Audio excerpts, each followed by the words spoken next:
সত্যি আজ অনেক দেরি হয়ে গেল।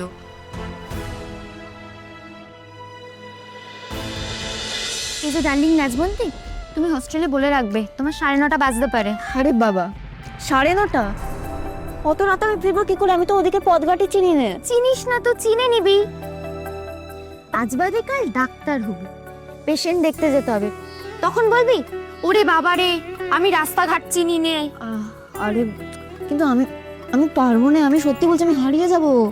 আরে হারালে তো ভালোই, হারালেই তো সে আসবে। কে আসবে? ও দেখ, ইমাজিন কর, হ্যাঁ, রাতের অন্ধকার, রাতের অন্ধকার, তুই রাস্তার মধ্যে, এই এই তুই ওঠ।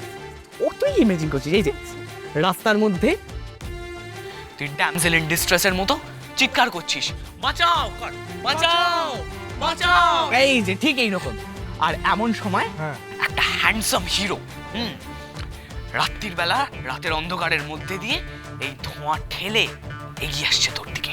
তারপর তারপর সে এসে তোকে ঠিক এই যে এইভাবে ধরল, তাই তো?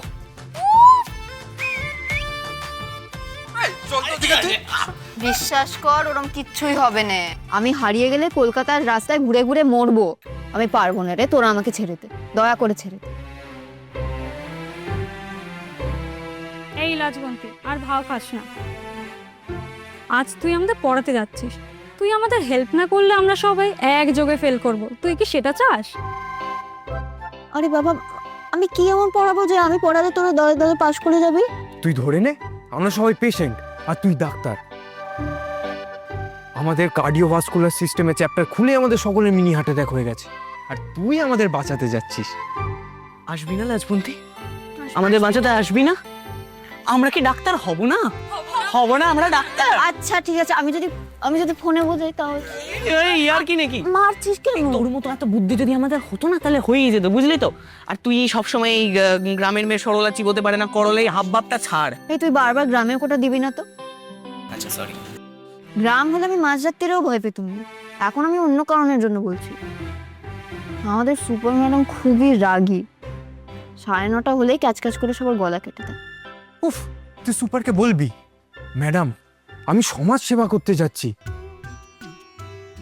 কিছু আহম্মক আছে ওরা পরীক্ষায় ফেল করবে আর করে তারপর কলেজ থেকে তাড়া খাবে, আমি তাদেরকেই উদ্ধার করতে যাচ্ছি।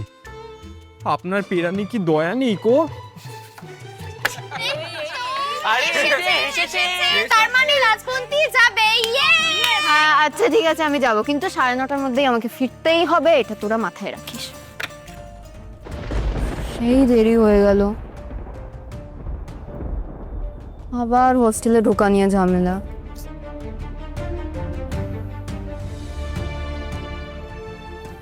এই তো অটো এসেছে, ভালো হয়েছে, বেশিক্ষণ অপেক্ষা করতে হয়নি। দাদা বোসবাগান যাবেন? হ্যাঁ যাবো। আরে চলো না কাকা, দাঁড়িয়ে থেকে লাভ নেই, 3 জন তো হয়ে গেল, আরে সামনের লোকে ভাড়াটা না হয় আমরাই দিয়ে দেবো।